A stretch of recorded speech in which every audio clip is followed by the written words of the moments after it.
ठीक है, तो ये सारी चीजें हमने कल डिस्कशन किया था। आज हम डिस्कशन करेंगे क्वेश्चन नंबर 7, 8 जो भी हो गया था उसके आगे हो गया था। क्वेश्चन नंबर 6 भी हो गया था, आपको याद नहीं आ रहा है, आप लोग भूल रहे हैं। मैं दिखाता हूं करके, आपको याद नहीं है। क्वेश्चन नंबर 6 देखिए, जो बच्चे कल नहीं आए थे वो रिवाइज करना बहुत आसान है, और नहीं होगा तो प्रीवियस लेक्चर जाके देख लेना। सारे क्वेश्चन हमने डिस्कशन किया, एक एक दो दो पार्ट डिस्कशन किया था, बाकी हमने कहा था लगा लीजिएगा, ठीक है ना, आसान है एकदम। अगर आपसे नहीं लगता है, जरूरत है क्लासरूम डिस्कशन की, तो लगाने के बाद चेक करना, बता देंगे, ठीक है ना। नहीं समझ में आएगा तो क्वेश्चन नंबर 6 देखिए, हमें याद है हमने कराया था। लिखा है निम्नलिखित को अंतराल के रूप में लिखिए, ठीक है ना। अब क्या दिया था, दिया हुआ है x such that x such that x, और क्या है, एलिमेंट ऑफ r -4 4, यही दिया है, कुछ और? अच्छा 4 नहीं 6 दिया है, सॉरी। यहां इक्वल भी है नहीं, समझ में आया कि नहीं समझ में आया? अब जानते हो ये क्या लिखा हुआ है, ये किस फॉर्म में लिखा हुआ है? सेट बिल्डर फॉर्म में। किस फॉर्म में लिखा है हमने याद करो, दो प्रकार से समुच्चय होते हैं, बनाए जाते हैं, लिखे जाते हैं। कौन कौन सा? पहला रोस्टर या टेबुलर, रोस्टर या टेबुलर, जिसमें सारे नाम से क्लियर याद करो, ऐसे मत याद करो। रोस्टर या टेबुलर वो होते हैं जिनमें पूरे नाम दिखाई देते हैं, जितने बच्चे बैठे हैं, जितने एलिमेंट, जितने अवयव बैठे हैं क्लासरूम में, सब दिखाई दे रहे हैं। जैसे क्लासरूम में सारे बच्चे दिखाई दें तो ये क्या है, रोस्टर है या टेबुलर है, सारे दिखाई दे रहे हैं, 1 1 2 3। और अगर ना दिखाई दे, मान लो ऐसे स्थिति बन जाए, दिखाई ना दे, छुप जाए, मतलब इसके पीछे जो आदमी बैठा है, उसके जो पीछे आदमी बैठा है वो छुपा हुआ है, तो अगर ये छुपे हुए हैं तो क्या करो, इसको सेट बिल्डर फॉर्म कहलाते हैं। क्या कहलाते हैं? Set builder form. क्लियर हो गया ना। तो अब देखो ये कह रहा है निम्नलिखित को अंतराल के रूप में लिखिए, लिखा तो है, अब बताओ क्या करें इसका, इसको एक्सपेंड कर डालो। लिखा है इधर देखो, x such that x element of r, जो x सच दैट x है वो एलिमेंट है किसका, r का। r मतलब रियल नंबर, रियल नंबर मतलब वास्तविक संख्या। वास्तविक संख्याएं क्या होती हैं? वास्तविक संख्याएं कितनी होती है? वास्तविक संख्या नहीं मालूम? तो वही तो पूछ रहा हूं। क्या? तो कहां से पॉजिटिव होती है या नेगेटिव होती है या दोनों होती हैं या क्या होती है, वो पूछ रहा हूं मैं। तो ऐसा बोलो, वही पूछ, पागल है पूरा। दोनों पूछ रहा हूं मैं कि क्या होती है, पॉजिटिव होती है, नेगेटिव होती है, पॉजिटिव नेगेटिव दोनों होती है, जो होती है उनको बोलो। तो देखो इधर, तो आप इसको, और कंडीशन दिया है कि x such that x element है किसका, r का, और वो r कहां से कहां तक, एक फिक्स्ड वैल्यू दी है, -4 से 6 या 6 के बराबर। अब -4 दिया है, इक्वल नहीं दिया है, इसका मतलब -4 इंक्लूड नहीं है, एक्सक्लूडेड है, दीवाल है वो। इधर तो दीवाल है, पर इधर वाली दीवाल लेनी भी है। इधर जो 6 लिखा है, 6 की दीवाल लेनी भी है, इधर वाली छोड़ देनी है। ये हाँ, ये क्या है, बाहर है, और ये इंक्लूडेड है। तो इसको हम क्या लिख सकते हैं, 3 2 1 1 2 3 4 6। समझ में नहीं आया? कोई डाउट किसी को? कोई डाउट? एकदम मस्त ना। अब दूसरा क्वेश्चन भी यही है, तीसरा क्वेश्चन भी यही है, चौथा क्वेश्चन भी यही है, कौन लगाएगा? छोड़ दिया ना। क्वेश्चन नंबर 7 देखिए, लिखा है निम्नलिखित अंतरालों को समुच्चय निर्माण रूप में लिखिए। क्या समुच्चय निर्माण कौन होता है, पहला या दूसरा? सेट बिल्डर फॉर्म कौन सा होता है? दूसरा, जिसमें सारे अवयव गायब होते, विलुप्त होते हैं। अब ये एक दिया हुआ है, मान लो इस क्वेश्चन नंबर 7 का, मान लो ए वाला दिया है -30, सेट दिया है -30। इस सेट में 2 अवयव दिखाई दे रहे हैं, खाली 2। अच्छा इसमें हैं कितने, कितने अवयव हैं? जैसे इसमें दिखाई दे रहा था सिर्फ 2 दिखाई दे रहा था, पर बहुत अवयव थे। इसमें कितने हैं? इसमें 2 ही है ही। जब तक वो सेट बिल्डर में नहीं लिखा रहेगा तब तक गायब नहीं होता, विलुप्त नहीं होता। तो इसको सेट बिल्डर में लिखना है। अब हमको क्या कहना है, देखो लिखना है सेट बिल्डर में, तो लिखेंगे x सच दैट x और x एलिमेंट ऑफ r, जहां x इक्वल टू क्या है, -3 और 0। अब दिमाग मत लगा देना कि यहां लिख दो x less than or equal to, ये लिखने मोड में हो गया। अगर गलती से भी ऐसी गलती तुम किए जहां के बाद या और, तो पता है ये क्या लिखा है, ये लिखा हुआ -2 -1 0 3 4 अवयव हो गया, गड़बड़ लिख दिया तुमने, समझ में नहीं आ रहा ना। इसका मतलब इसमें कई अवयव आएंगे, लेकिन यहां सिर्फ कहा है क्या, हमारे पास सिर्फ 2 अवयव हैं, हमारे पास सिर्फ 2 अवयव हैं और वो दोनों को ही लेना है, तीसरा कोई नहीं है यहाँ। इसका मतलब -3 और 0 सिर्फ है इसमें, ना कि कुछ और। तो इसीलिए हमने कह दिया, देखो जरा, या इंग्लिश वाले हर लिख सकते हो, तो सुनो पहले, x such that x element of, अच्छा ये जो r है क्या -3 और 0 रियल नंबर नहीं है, सही तो लिखा है, तो लिखा है x such that x element of r, जहां x क्या है 0 -3 है एक बार, और क्या है,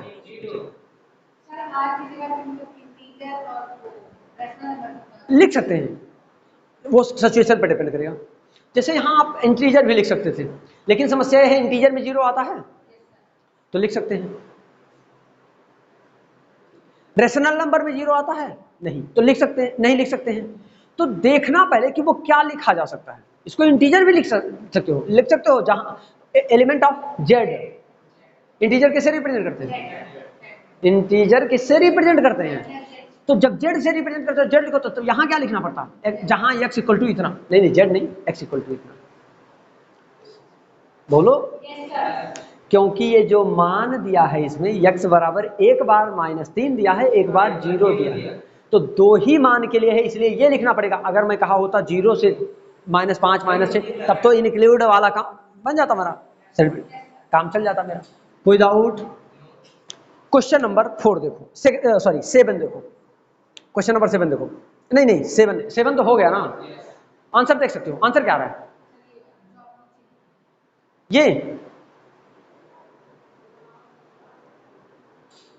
ये लिखा है,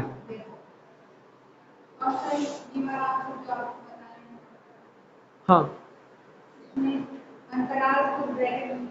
अंतराल ब्रैकेट में दे दिया है, अच्छा डिफरेंट मतलब कहाँ दिया है ये, अच्छा इसने जो है वो मतलब जो अंतराल का जो, हाँ खुला और बंद वाला अंतराल इसने ले लिया है ना, कोई बात नहीं, सिर्फ चलो हम समझा दें, तो एक बार फिर से पीछे चलेंगे, क्वेश्चन नंबर 6 पे फिर से आएंगे, एक बार और, एक बार 6 पर फिर से देखो, इसमें क्या दिया है, जैसे दिया है इसको रोस्टर में लिखो, किसमें लिखो, रोस्टर में लिखो। एक्चुअली ये लिखा रोस्टर में है, गलत नहीं लिखा है, एकदम सही लिखा है, गलत लिखा है नहीं, एकदम सही लिखा है। लेकिन समस्या ये है कि जो अंतराल पूछा है, इसने अंतराल वाला जो हमने एक बार बोला था ना सिस्टम, हमने बताया था ये बंद है, ये बंद है, क्लोज हो गया पूरा, ये बंद है, तो ये क्या है, ओपन है, एक तरफ से खुला बंद है, एक तरफ से खुला है, ये बंद है, ये खुला है, ये बंद है, ये आधा खुला है, ये अर्ध खुला है, ये आधा खुला है, ये आधा खुला मतलब पूरा खुला हुआ है, समझ आ रहे हैं ना, पूरा फंक्शन ही खुला हुआ है।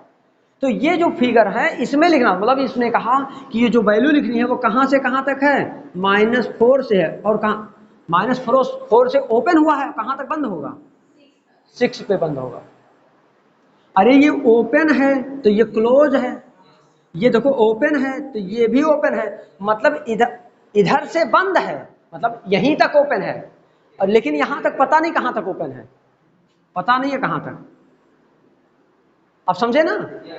इसका मतलब ये चीज पहले समझ लो कि ये चीज क्या होता है, क्लोज और ओपन का मामला जो होता है वो थोड़ा सा समझने की बात है, कि जो दोनों बड़ा ब्रैकेट लिखा होता है तो वो कहता है कि इधर से भी, यहां से शुरू है मतलब यहां से ओपन हुआ, लेकिन यहीं से ओपन हुआ और यहां बंद है, मतलब इसके जो अवयव आएंगे वो यहां से यहां तक आएंगे, समझ आया ना, बीच में आएंगे इसके। उसके बाद जो ये लिख देता है, इसका मतलब ये इसको अर्ध खुला बोलते हैं, इसको छोटे ब्रैकेट को। तो और एक तरफ अगर ओपन लिखा हो, मतलब इसको यहां से बंद, यहां से शुरू मतलब यहां से ओपन, और यहां पर आधा बंद है, ये इसका मतलब, इधर का मतलब इधर देखो, इधर पूरा क्लोज है, आधे से शुरू हुआ पूरा बंद है, समझ आ रहा ना। क्योंकि जब तक ये फिगर समझ में नहीं आएगा थोड़ा सा, तब तक थोड़ा सा क्वेश्चन दिक्कत करेगा। तो जो गलती हमने किया वही गलती आप फिर रिपीट करोगे। तो इसने क्या कहा कि इसको अंतराल के रूप में लिखो, मतलब जो अंतराल का सिंबल है इस ब्रैकेट में, ये इसमें इसमें इसमें इसमें इसमें इसमें इसमें इसमें से कोई एक है उसको लिखो आप, कह रहा है। तो देखो आप क्वेश्चन नंबर 6 फिर से देखो। तो इसने कहां से शुरू है, 4 से, और कहां बंद है 6, मतलब 4 to 6 आएगा ये। समझ में आएगी नहीं समझ में? फिर देखो पहला यानी लग जाएगा आप तो, अब तो ठीक है ना पीछे। अब दूसरा देखो 7वां, मतलब समुच्चय निर्माण के रूप में लिखिए। इसने लिखा है देखो, अच्छा अब यहां ब्रैकेट पर भी ध्यान देना पड़ेगा। अगर अंतराल की बात क्वेश्चन आने लगे तो इसका मतलब ब्रैकेट पर भी ध्यान देना पड़ेगा, ब्रैकेट कैसा है। तो देखो तो लिखा हुआ है ऐसा, और कहां से कहां तक लिखा है, -3 से 0। क्या लिखा है, 3 से 0। तो 3 और 0 लिखा है, मतलब देखो अर्ध खुला है, अर्ध खुला है ना। इसका मतलब कहां से, x such that x element of R है, लेकिन यक्स इक्वल टू कहां गया, ये दिया था, हाँ अच्छा यहाँ है। तो x such that x element of r, जहां x इक्वल टू दिया है ये, वहां क्या है, x इक्वल टू -3 से x का मान 0 के बीच में है। समझ आया? किसमें लिखना था, सेट बिल्डर फॉर्म में लिखना है। किसमें लिखना है, सेट बिल्डर फॉर्म में लिखना है। किसमें लिखना है, सेट बिल्डर। अगर यहां लिखा होता, यहां ये ना लिखा होता, एग्जाम्पल ले लो फिर से। आप जानते हो क्या लिखा है, अब इसका मतलब क्या जानते हो क्या लिखा है, ये यहीं से शुरू है और यहां से बंद है। इसका मतलब कहां तक जाएगा ये, क्या लिखेंगे इसको, हाँ -3 से 0 तक, मतलब यक्स का जो मान आएगा वो 3 से आएगा और कहां तक आएगा, 0 तक आएगा। समझ में? और जब ये लिखते हैं तो ये नहीं लिखते, मझला ब्रैकेट लगता है, क्योंकि ये क्या लिखा जाता है, एक सेट लिखा होता है ना। तो समुच्चय को किस में लिखते हैं, मझले ब्रैकेट में, करली ब्रैकेट में लिखते हैं। क्वेश्चन नंबर 7 हो गया, इसका मतलब लग जाएगा आप बोलो। क्वेश्चन नंबर 8 देखो, निम्नलिखित में से प्रत्येक के लिए आप कौन सा सार्वत्रिक समुच्चय प्रस्तावित करेंगे। मतलब इसमें से, अच्छा सार्वत्रिक मतलब यूनिवर्सल सेट, सार्वत्रिक मतलब यूनिवर्सल। तो यूनिवर्सल सेट हमने कल पढ़ाया था, बोलो यूनिवर्सल सेट क्या होता है, सार्वत्रिक। अच्छा सार्वत्र से क्या मतलब है, सर्वत्र से क्या मतलब है, हाँ जैसे मैं इस रूम की बात करूं, एक एग्जांपल ले लो, मान लो ये सेट है।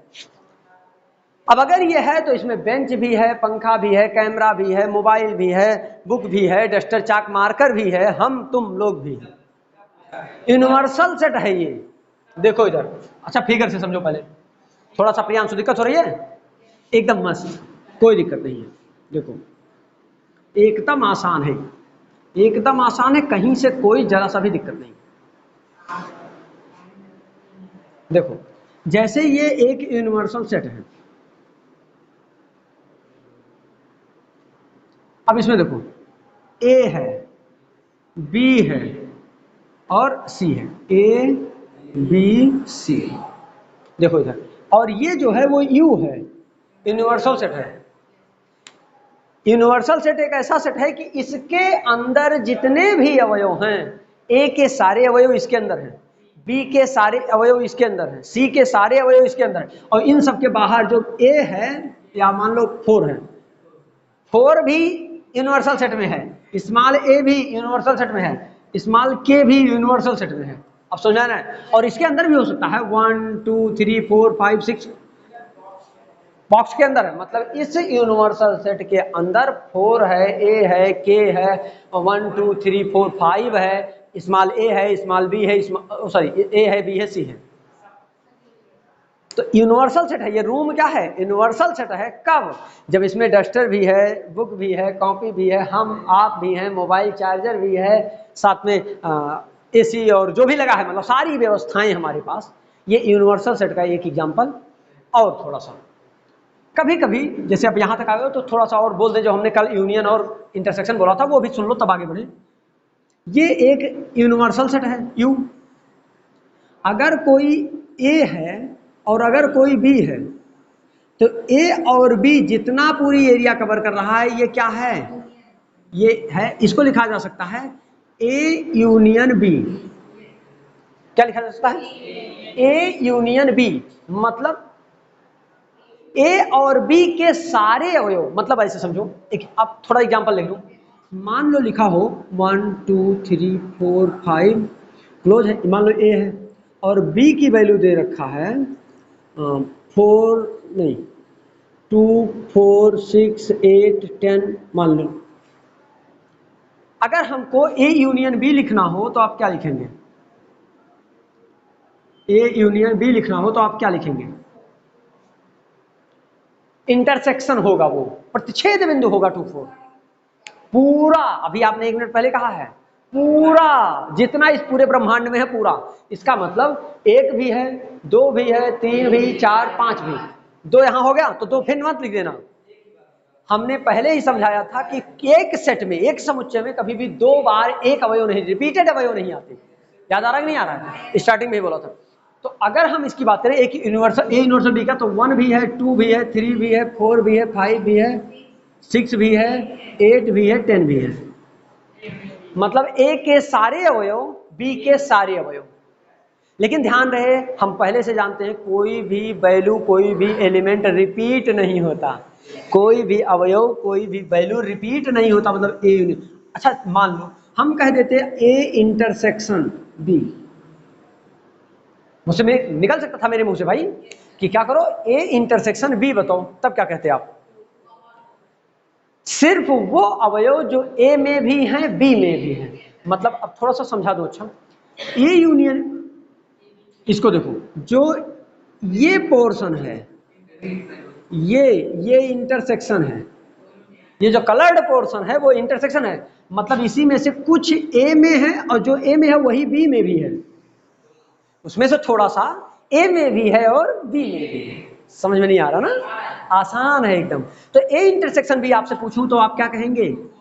चेक करो, सिर्फ 2 यहाँ है और 2 यहाँ है और 4, 2 यहाँ है 4, बाकी जो इसमें है वो इसमें नहीं, जो इसमें है वो इसमें नहीं, तो कोई मतलब नहीं। 2 4, नहीं समझ में आ रहा ना? आसान है ना? मैथ एकदम आसान है कि नहीं? मैथ की इतना सिंपल और कोई सब्जेक्ट है नहीं, ये मान लीजिए आज। ठीक है ना? समझ में आ रहा है? तो क्वेश्चन अब हम बोलने वाले हैं, पीछे जो पूछा था वो क्वेश्चन नंबर 7 है ना? 8 है क्वेश्चन नंबर 8। अब देखो क्या कहा है, निम्नलिखित में से प्रत्येक के लिए आप कौन सा सार्वत्रिक समुच्चय प्रस्तावित करेंगे। मतलब इसमें कौन है ऐसा जो यूनिवर्सल सेट को बताता है? क्या बताता है? सार्वत्रिक समुच्चय को बताता है। कौन? चलो बोलो। अब इसमें क्या क्या लिखा है? पहला पार्ट है इसका समकोण त्रिभुजों का समुच्चय। ध्यान से देखना क्या लिखा है, समकोण त्रिभुजों का समुच्चय। अच्छा समकोण त्रिभुज का समुच्चय, समकोण त्रिभुज का समुच्चय का मतलब जिसमें समकोण त्रिभुज हो, सारे समकोण हो। अच्छा कई ब्रांड होते हैं समकोण के, तो ये एक पर्टिकुलर केस की बात कर रहा है। अरे भाई इतने सारे लोग बैठे हैं तो कहते सारे टीचरों का समुच्चय। अरे पागल, अकेला टीचर बैठा है। कहा गया सारे बच्चों का समुच्चय, तो लड़कियां भी आ गई, लड़के भी आ गए, ये इंक्लूडेड है। मतलब समुच्चय किसका बना? स्टूडेंट्स का, ना कि बॉयज का बना, ना कि गर्ल्स का बना। समझ में आ रहा है कि नहीं समझ आ रहा है? तो जब बॉयज की खाली बात की जाए या खाली गर्ल्स की बात की जाए तो समझ लीजिए तुरंत कि एक पर्टिकुलर विशेष जाति की बात की जा रही है। सिर्फ पंखे का समुच्चय तो 4 ही होगा ना? अरे भाई फैन 4 लगे तो 4 ही होगा। समझ में नहीं आ रहा है? बोलो। अब क्वेश्चन देखो, तो समकोण त्रिभुजों का समुच्चय, ये तो कहानी कुछ और कह रहा है। दूसरा भी पढ़ो, समद्विबाहु त्रिभुजों का समुच्चय। अब समद्विबाहु त्रिभुज जो हो सकता है वो 2 हो सकता है, 3 भी प्रकार का हो सकता है। जैसे समकोण होना जरूरी है समद्विबाहु के लिए? अरे नहीं, समकोण होना जरूरी नहीं है, और समकोण होना जरूरी भी है। भाई समकोण होने पर भी समद्विबाहु बन सकता है, समकोण ना होने पर भी समद्विबाहु बन सकता है। तो ये एक यूनिवर्सल सेट हो सकता है, होगा मतलब, लेकिन ये यूनिवर्सल सेट समकोण त्रिभुज नहीं बन सकता। ये समकोण त्रिभुज है सब। यहाँ 90 है, यहाँ 90 है, यहाँ 90 है। अब बात डिपेंड करता है, हो सकता है ये 30 हो तो ये 60 हो सकता है ये 45 हो तो ये 45 हो सकता है ये 50 हो तो ये 40 हो, पर है वो समकोण त्रिभुज। इसको अच्छा, इसको क्या बोलोगे? कोई और नाम बोल सकते हो क्या समकोण के बजाय? न्यून कोण बोल नहीं सकते, अधिक कोण बोल नहीं सकते, इक्विलेटरल बोल नहीं सकते, क्या बोलना है, मजबूरी है, समकोण समकोण समकोण। लेकिन समद्विबाहु त्रिभुज 90 भी है, समकोण भी है। 90 ही नहीं है समकोण, सॉरी सॉरी, समकोण नहीं है लेकिन समद्विबाहु है। तो ये जो है ये एक यूनिवर्सल सेट हो सकता है, क्योंकि इसमें एक परिवार नहीं कई परिवार के लोग आ रहे हैं। भाई अगर सिर्फ हम स्कूल खोल दें उसमें खाली पंडित पढ़े तो एक जाति का पढ़ाई हो रहा है कि यूनिवर्सल सेट है वो।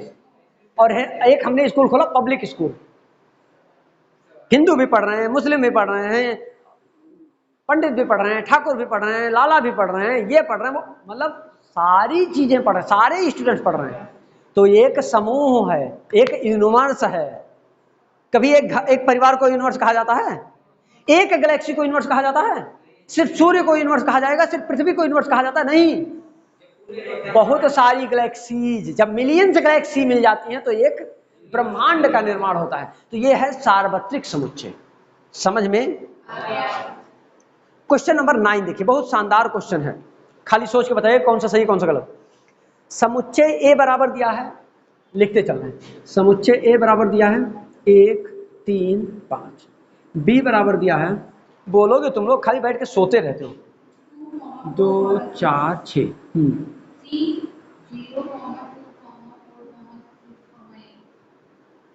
ठीक, ये दिया है। अब देखो क्वेश्चन क्या होता है, जब हम 1 3 5 लिखे फिर देखेंगे फिर लिखेंगे तो थोड़ा सा समय बोल दिया करो, छोटे हो जाओगे क्या तुम लोग? कहाँ 2 लिखा है? देखो यहाँ, ये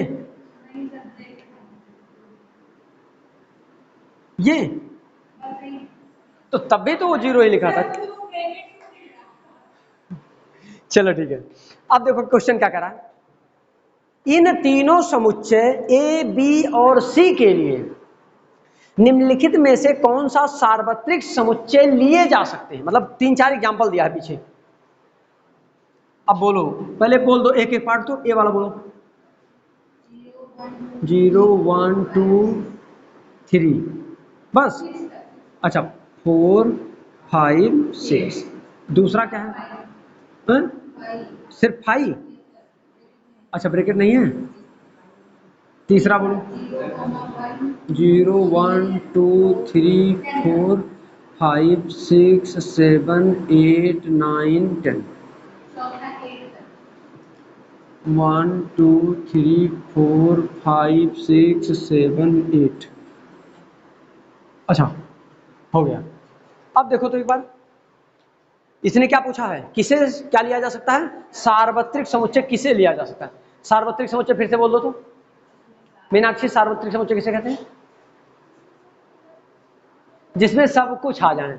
मतलब अगर हमको 3 दिया हो ए बी सी, तो इसके लिए सार्वत्रिक समुच्चय क्या बनेगा? कि जिसमें ए के सारे अवयव हों, बी के सारे अवयव हों, सी के सारे अवयव हों। मतलब जिसमें ए बी सी तीनों के सारे अवयव विद्यमान होंगे वही सार्वत्रिक समुच्चय का उदाहरण होगा। अब चेक करके मीनाक्षी बोलो कि पहला है, दूसरा, तीसरा, चौथा है।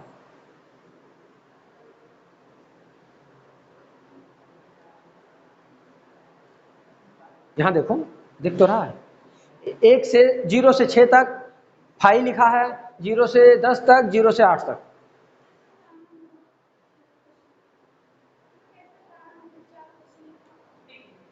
टिक लगाना है।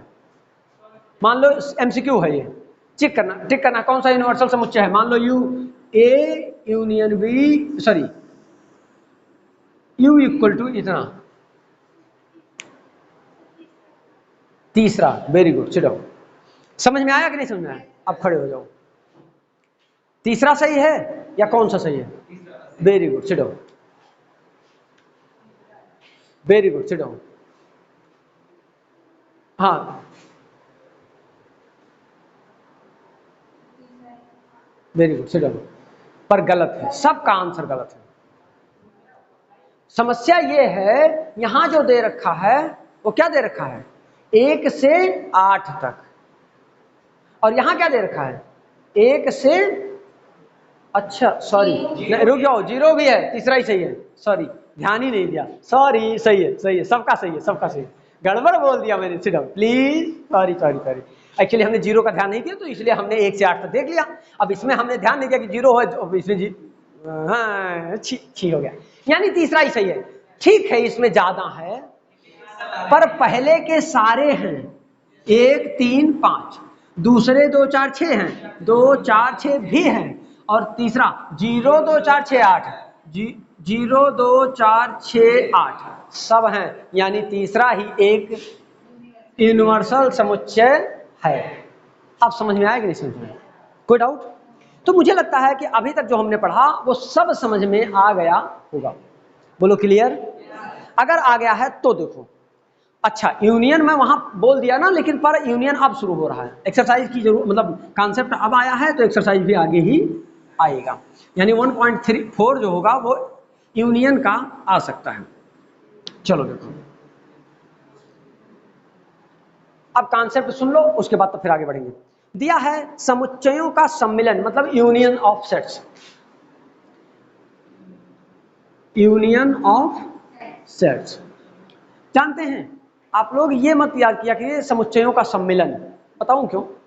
जैसे आप मान लो पेपर एग्जाम दे रहे हो, तो ऐसा नहीं कि सिर्फ हिंदी में पेपर आएगा, इंग्लिश में भी आएगा, क्योंकि ग्रेजुएशन के बाद की समस्या खड़ी हो जाएगी। नहीं तो अगर हिंदी ज़्यादा स्ट्रांग हो गया अभी, तो समस्या ग्रेजुएशन में शुरू हो जाएगी, मतलब इंटर के बाद की समस्या शुरू हो जाएगी।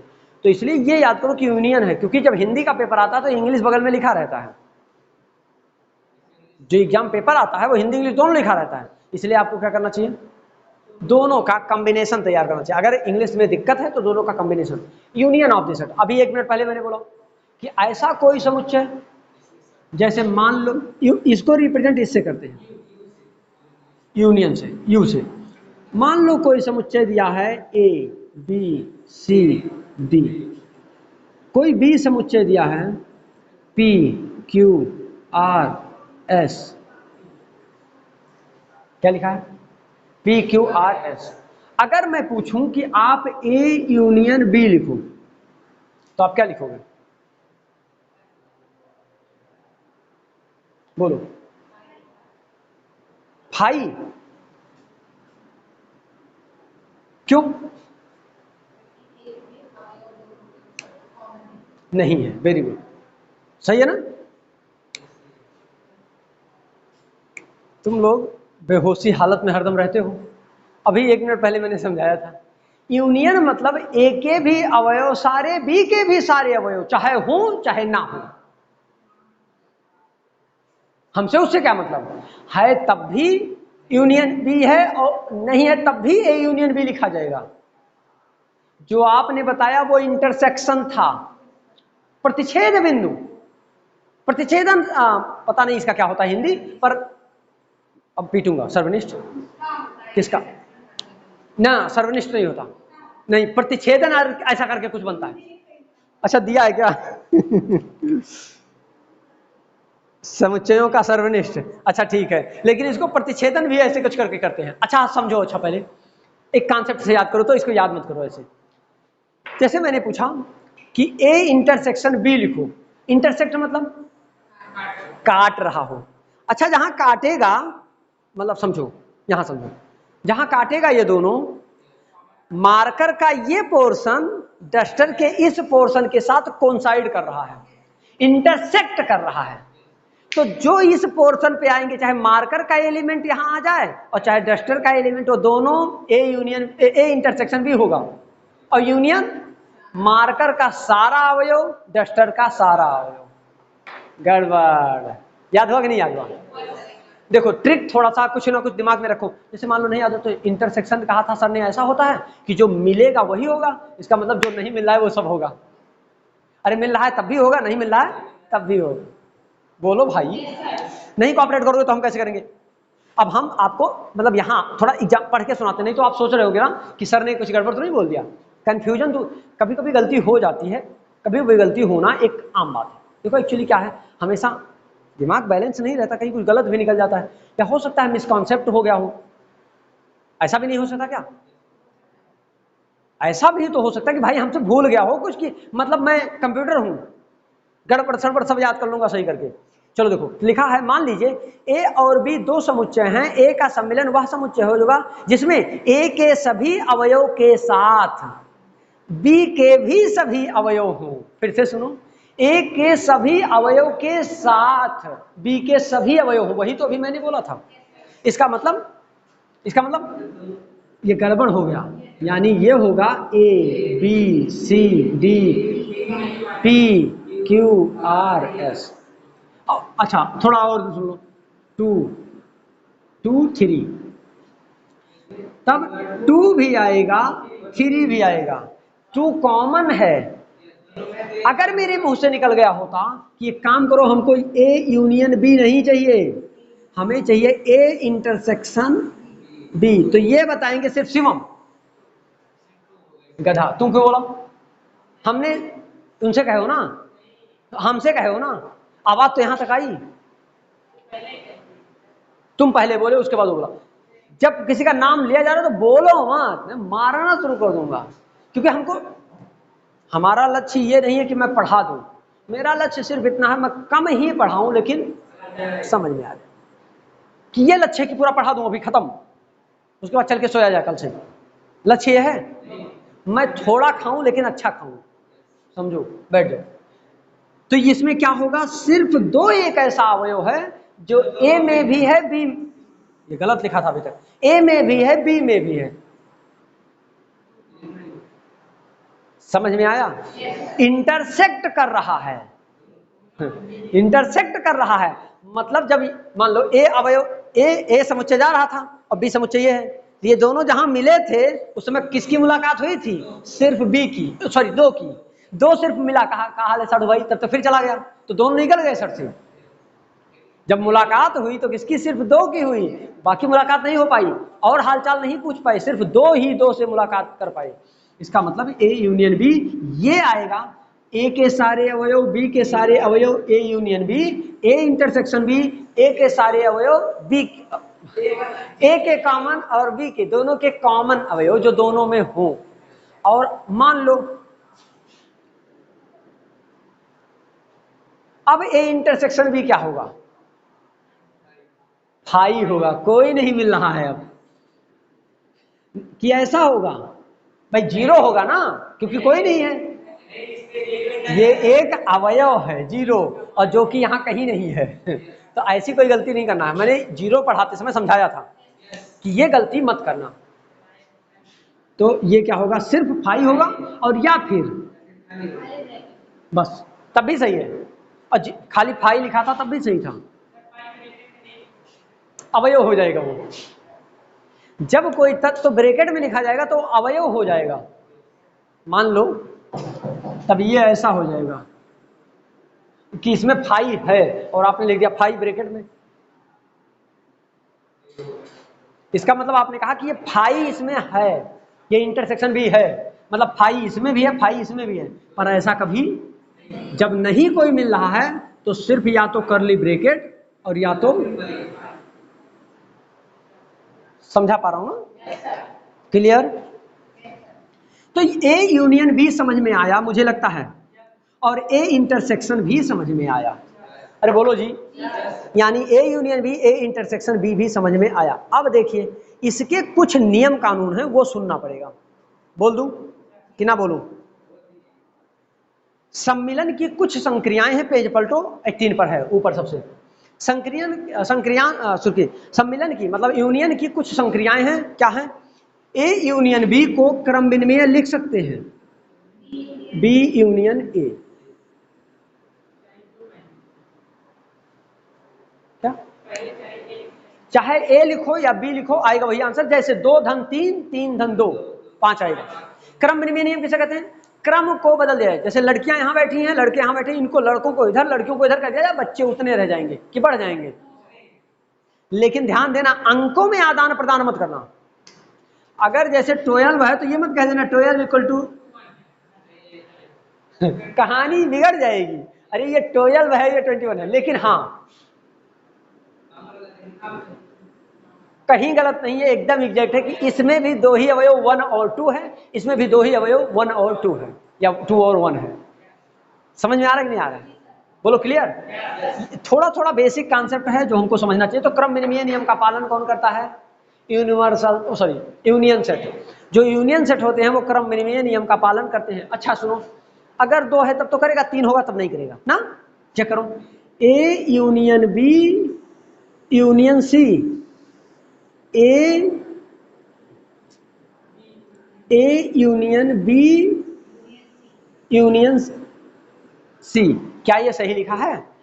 हाँ, अब भी सही लिखा है, अब भी एकदम सही लिखा है। एग्जाम्पल को लेकर समझाऊं कि ऐसे ही चल जाएगा? मान लोगे? अगर मान लो तो ठीक है। ए यूनियन बी मतलब ए और बी का पहले यूनियन निकाल लो, निकाल लिया आपने जो भी आया होगा। उसके बाद सी के साथ तुलना करोगे तो यूनियन में क्या होता है? सारे अवयव इसके सारे इसके। तो जब ए और यूनियन बी आपने निकाला तो ए और बी में जो सारे अवयव थे, चाहे कॉमन हो चाहे ना हो, उनको ले लिया आपने। तो जब सी के साथ करोगे तो सी के अवयव उसमें जुड़ जाएंगे, बस खत्म हो गया। इसके साथ भी देखो, ए को छोड़ दो, तो जब बी और सी का यूनियन निकाल लोगे तो जो आएगा वो बी सी दोनों में है। और उसके बाद जो ए के साथ जोड़ोगे तो ए वाला नहीं भी होगा तो भी लिख देना है। तो आया तो आंसर वही कि एग्जाम्पल लेके लिखूं। दूसरा देखो, इसको हम कहते हैं साहचर्य नियम, इसको बोलते हैं क्रम विनिमय नियम। मतलब क्रम विनिमय नियम का पालन करता है, कम्यूटेटिव प्रॉपर्टी। और ये साहचर्य नियम एसोसिएटिव प्रॉपर्टी। साहचर्य नियम, ठीक ना? तो क्रम विनिमय नियम का पालन भी करता है और साहचर्य नियम का भी पालन। तीसरा देखो, ए यूनियन फाई, इधर देखो, सॉरी क्या पढ़ा रहा हूं मैं? हाँ सही तो पढ़ रहा था। ए, अब इसको खाली मीनाक्षी को समझाना है, मैं जानता नहीं हूं। ए यूनियन फाई की वैल्यू लिखा है ए, क्या ये सही लिखा है या गलत? लिखा है A union phi equal to A. अच्छा, ए एक यूनियन है, मान लो उसमें ए बी सी 3 अवयव। मान लो ए लिखा है कोई, इसमें ए 3 अवयव है, ए और बी और सी, और फाई एक समुच्चय है। और ये कह रहा है इसका जो परिणाम आएगा वो वही आएगा जो यूनियन ए में था। ऐसे कैसे हो सकता है? फाई वाला अवयव कहां जाएगा? पड़ोसी घर में। गलत है ये पालन नहीं करेगा। Very good, sit. समझे कि नहीं समझे? चलो बोलो, समझ आया ना? हाँ, गधे हो सकते सब। हाँ बेटा, एक्चुअली फाई में कोई अवयव ही नहीं है। मान लो इस क्लास की बात करो तो जब, कहाँ बताई हो? ये तो आप नहीं बोली, बोली है, मैं सुन नहीं पाई। मैं सुनी हूँ, नहीं सुन पाई भाई, आपने नहीं बोला। अच्छा कोई बात नहीं, चलो बैठ जाओ, मैं समझा देता हूँ। एक्चुअली ठीक है, उसमें चाहे 2 अवयव हो चाहे 10 अवयव हो, उससे नहीं मतलब है, पर इसमें कोई अवयव ही नहीं है। तो अभी आपने कहा था कि कॉमन बने तो भी और ना बने तो भी यूनियन लेना है। अरे कॉमन बने तो भी लेना, नहीं ला तो इसमें नहीं है तो क्या फर्क पड़ता है? जो ए में है वही हो जाएगा। मान लो हम कह दें आज हमारे घर खाना बना था तो हमारे 0 मामा आके खाना खाए। अब 0 मामा कौन आए?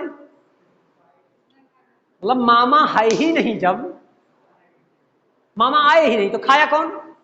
हमारी पूरी फैमिली। अरे भाई जब मामा आते तब तो खाते, तो मामा खाए ही नहीं तो हमारे घर वाले ही तो खाए। तो हमारा जो परिवार है उसी ने दबा दिया, जो 4 रोटी बढ़ गया तो उसको भी थोड़ा थोड़ा ढकेल दिया, चाहे बेलन से ढकेलना पड़ा हो, लेकिन खा लिया, खत्म कर दिया। तो समझ में आया होगा, मुझे आशा है। तीसरी, चौथी प्रॉपर्टी, हाँ इसको बोलते हैं तत्समक प्रॉपर्टी, आइडेंटिटी। ठीक, फिर देखो ए यूनियन ए, इधर देखो, A union A equal to क्या हो जाएगा? A union A equal to A होगा, ये गलत लिखा हुआ है थोड़ा सा, ये रूल गलत हो गया है, मैं समझाता हूँ। मीनाक्षी, जैसे मान लो ए कोई अवयव है, सॉरी खड़ी हो जाओ, ए इक्वल टू है ए बी सी। अब इसी का हम फिर से यूनियन ले तो फिर से यही होगा ए बी सी, दो यूनियन है मान लो, एक ए है एक ए और है। अगर हम ए यूनियन बी लिखें तो जानते हैं ए यहां भी है ए यहां भी, यानी 2 बार ए लिखा जाएगा, बी यहां भी है बी यहां भी तो 2 बार बी लिखा जाएगा, सी यहां भी है सी यहां भी तो 2 बार सी लिखा जाएगा, है ना। एक बार लिखा जाएगा, यानी तब तो ये सही हो जाएगा। अरे भाई अगर एक ही बार लिया जाएगा तब तो ए यूनियन ए, तब तो वही आ जाएगा, यानी सही है ना, गुड, यानी सही है, वेरी गुड। यानी कि जो ए यूनियन है अगर उसी के साथ दूसरा यूनियन आप लेते हो तो रिजल्ट जो आएगा वो जो अवयव में ए का है वही आ जाएगा, फिर से लिख दिया जाएगा, मतलब याद कर लेना है इसी वक्त। तो 4 प्रॉपर्टी बोला, ए यूनियन बी मतलब जो ए में है बी में है वो बराबर होगा बी यूनियन ए के, ठीक, मतलब क्रम विनिमय नियम। दूसरा A union B union C बराबर होगा A union B union C. पढ़ने का तरीका देख रहे हो, A union B union C, और लिखा है ए यूनियन बी यूनियन सी।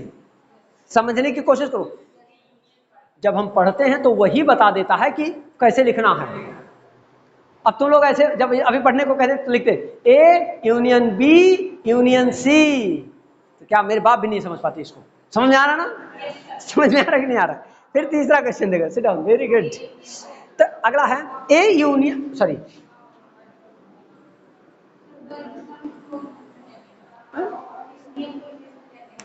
ये आइडेंटिटी यूनियन है, आइडेंटिटी का तत्समक मतलब तत्समक का ही है, लेकिन तत्समक ही है, मतलब तत्समक का तत्समक है, तत्समक यूनियन वो है आइडेंटिटी प्रॉपर्टी, आइडेंटिटी प्रॉपर्टी है ये एक्चुअली आइडेंटिटी था कि जो था लिया वही आया, ये था कि उसी का उसी के साथ, इकाई का इकाई के साथ, इकाई का इकाई के साथ इकाई, रिजल्ट आ रहा है। फिर यूनिवर्सल यूनियन ए, यूनियन क्या आएगा बोलो, ये यू लिखा है, यू मतलब यूनिवर्सल, याद करो यूनिवर्सल यूनियन ए, तो क्या आएगा यूनिवर्सल, सिंपल सी बात है, हमारे पास 1 से 100 तक गिनती लिखी है और एक छोटा सा एक अवयव है, सॉरी एक समुच्चय ए है जिसमें 1 से 100 तक की गिनती लिखी है, और दूसरा समुच्चय बी है जिसमें लिखा है 1 2 3, क्या आएगा रिजल्ट। आपने कहा है कि जो इसमें भी हो उसमें भी हो, तो जब यूनिवर्सल ले लिया आपने तो पूरा हिंदुस्तान तो आ गया उसमें, तो यू ही रिजल्ट आएगा। तो यानी कि आज हमने पढ़ा इंटरसेक्शन और यूनियन, इंटरसेक्शन और यूनियन पढ़ा, यूनियन की प्रॉपर्टी भी पढ़ा, 5 होते हैं।